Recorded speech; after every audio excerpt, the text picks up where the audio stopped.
Hello friends, how are you. आज हम लोग देखेंगे इंटीग्रेशन में मेथड ऑफ सब्स्टिट्यूशन। क्या देखेंगे? मेथड ऑफ सब्स्टिट्यूशन मतलब इंटीग्रांड जिसको हम लोग इंटीग्रेट करते हैं, राइट। उसमें एक फंक्शन जो होगा उसको हटा करके वहाँ पे दूसरे फंक्शन को बिठाना है, सब्स्टिट्यूट करना है। अब किस फंक्शन को हटाना है और किसको बैठाना है, इसी पे हम लोग को चर्चा करना है और उसके बारीकियों को समझना है। तो हम लोग शुरू करते हैं यहाँ पे मेथड ऑफ सब्स्टिट्यूशन, है ना। इंटीग्रेशन में हम लोग शुरू करें method of substitution. Method of substitution, right. इसमें हम लोग सबसे पहले देखते हैं जब इंटीग्रांड मतलब when integrand is given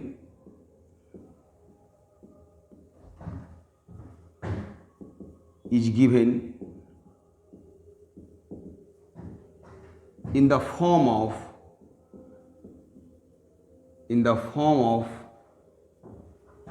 polynomial in x into linear function का पावर n। इस फॉर्म में दिया रहेगा इंटीग्रांड, या फिर ऐसा polynomial in x upon linear function to the power n, इस फॉर्म में दिया रहेगा।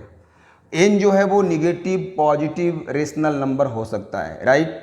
मतलब n बिलोंग्स टू q आप कह सकते हैं, रेशनल नंबर आप कह सकते हैं, राइट। तो ऐसे क्वेश्चन को सॉल्व कैसे करेंगे उस पर हम लोग को चर्चा करनी है, राइट। सपोज कीजिए हम लोग लेते हैं x plus 1 to the power 3/2 और इसे हम लोग को इंटीग्रेट करना है। यहाँ पे x को हम लोग क्या मान रहे हैं? पॉलिनोमियल फंक्शन, a 1 डिग्री का पॉलिनोमियल है और a जो है वो लीनियर है और उसका पावर n, a जो है वो क्या है? रेशनल नंबर का एक एलिमेंट है। मतलब इस, है ना, इंटीग्रांड पे ये सटीक बैठ रहा है ना। तो इसको सॉल्व कैसे किया जाता है, तो आपको यहाँ पे बताता हूँ मैं मैकेनिज्म क्या करना होगा, है ना। तो मैकेनिज्म क्या है इसका? आपको ax प्लस b को z मानना है। ax प्लस b को z मानना है, मतलब ax प्लस b को हटा कर वहाँ पे क्या डाल देना है? z डाल देना है, ठीक है। अब इसको with respect to x differentiate करेंगे तो x का x के रिस्पेक्ट में 1 हो जाएगा डिफ्रेंशिएशन, a कांस्टेंट रह जाएगा और कांस्टेंट यहाँ b का क्या होगा? 0 और यहाँ पे dz बाई क्या मिल जाएगा? dx, है ना। तो यहाँ से हम लोग क्या करेंगे? dx का वैल्यू मालूम कर लेंगे। तो dx का वैल्यू क्या मिल जाएगा?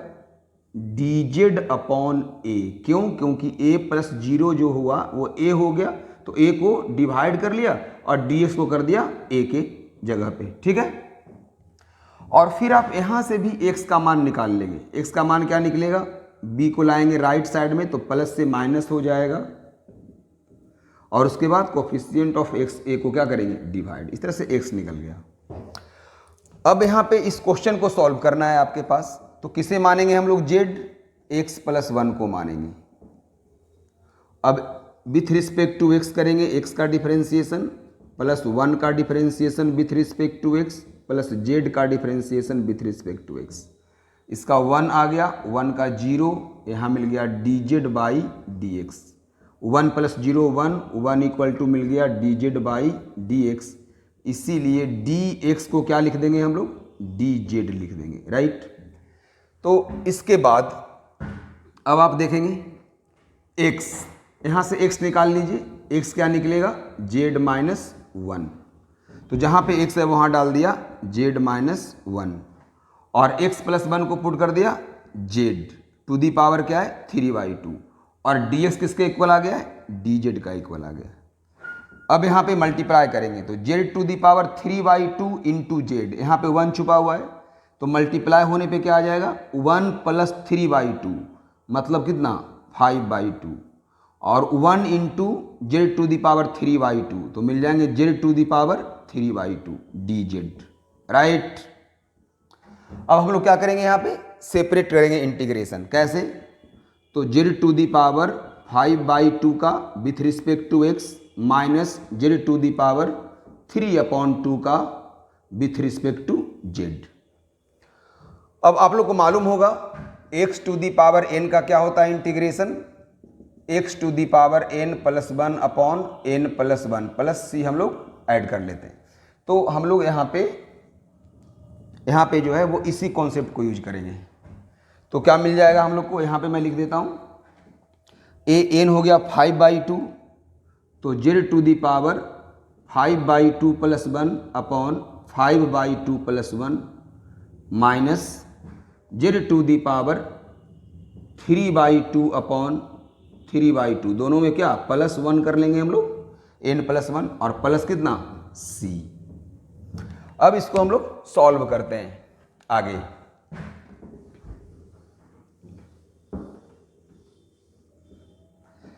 तो मेरे को मिल जाएगा 5/2 प्लस 1, दो एलसीएम लेंगे तो एलसीएम 2 यहाँ पे आ जाएगा, तो 5 plus 2 7/2 z to the power 7/2 upon 7/2 minus यहाँ दो एलसीएम लेंगे तो 5/2 z to the power 5/2 upon 5/2 plus c। So you can write here 2/7 z to the power 7/2 2/5 z to the power 5/2 plus c। यहाँ common क्या मिल रहा है, दोनों में कॉमन 2 है और कॉमन क्या है जेड टू दी पावर 5/2, तो यहाँ पे फिर बच गया यहाँ बच गया z/7 और यहाँ बच गया 1/5। इसके बाद हम लोग देखते हैं सेकेंड क्वेश्चन। सेकेंड क्वेश्चन हमारा क्या है,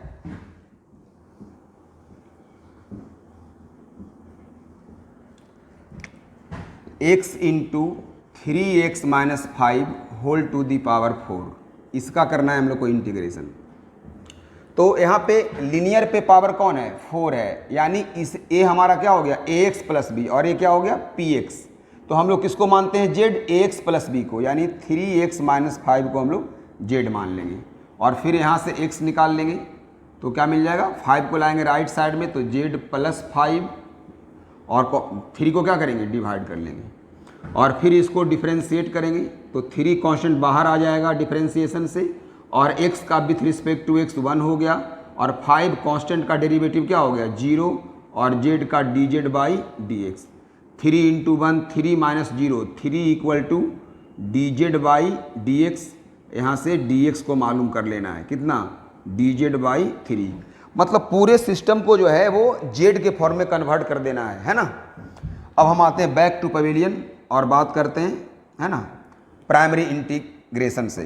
तो x यहाँ पे x है वहाँ क्या डाल देंगे z प्लस 5/3 और 3x माइनस 5 को क्या मान लिया हम लोगों ने z, तो z टू दी पावर क्या आ गया 4 और dx कितना आया dz बाई 3।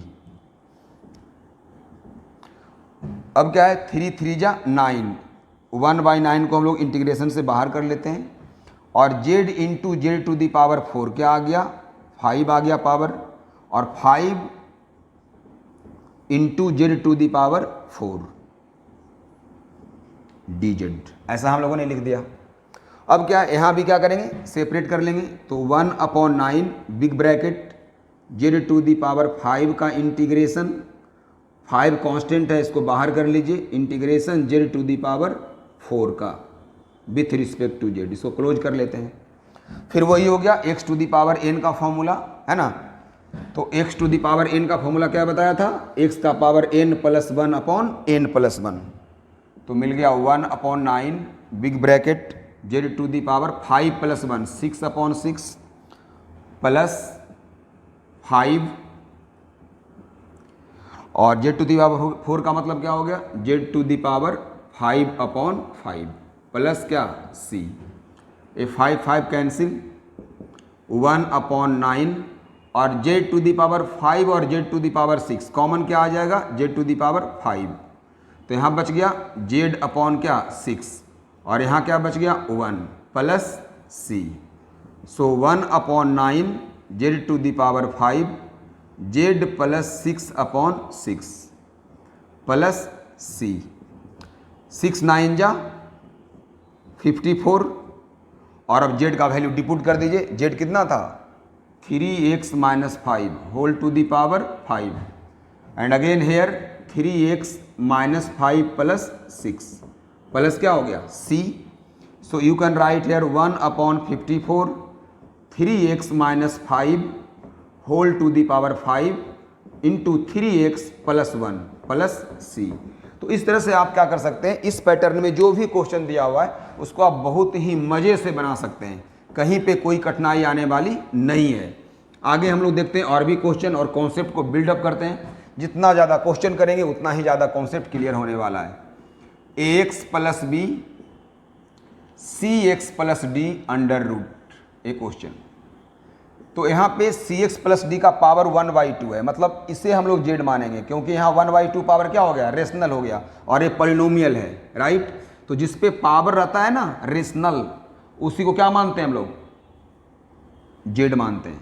तो यहाँ पे cx प्लस डी को क्या मान लेंगे, जेड मान लेंगे. अब x का विथ रिस्पेक्ट टू x 1 हो गया, c बाहर हो गया डिफरेंशिएशन से, d का with respect to x constant का 0 हो गया और z का with respect to x dz by dx. Overall यहाँ से आप dx मालूम करेंगे तो वो मिल जाएगा dz अपॉन क्या c, और यहाँ से हम लोग x का मान निकाल लेंगे z माइनस डी अपॉन क्या c. फिर चलते हैं बैक टू पवेलियन और बात करते हैं, है ना, बेसिक इंटीग्रेशन से. जो ax प्लस बी है, a at the place of x be put here z minus d upon c plus b you can write here curly bracket given by us, and now cx plus d becomes z, so root z, and now dx becomes dz upon c. Further अब क्या करना है मेरे को, सबसे पहले आप यहाँ देखिए a अपॉन सी मिल जाएगा, a अपॉन सी, या फिर आप c एलसीएम पहले ले लो तो क्या मिल जाएगा, a z minus D plus B C upon C into क्या मिल गया हम लोग को, root Z D Z upon C integration.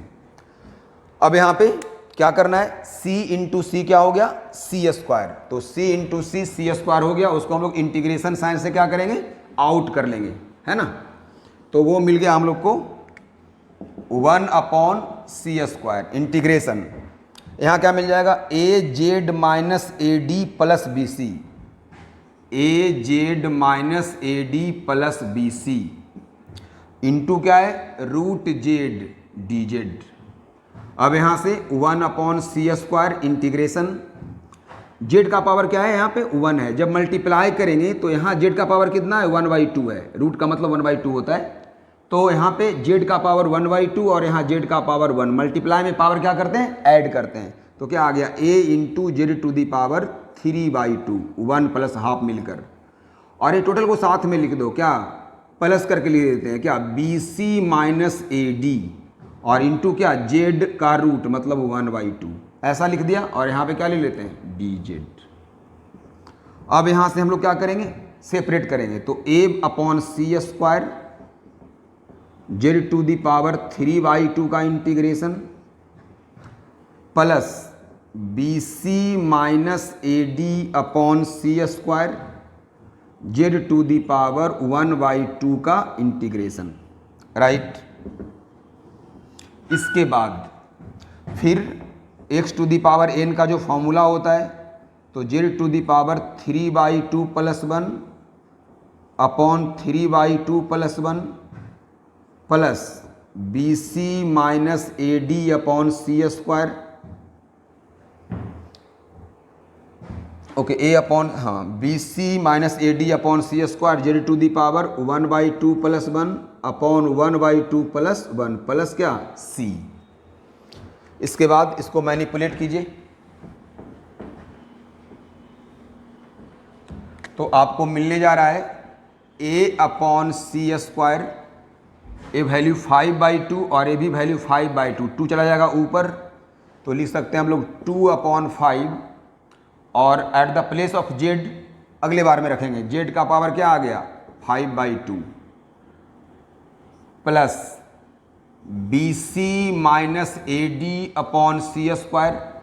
Hair 3/2, 2 goes in numerator, 3 in denominator, z to the power 3/2 plus c.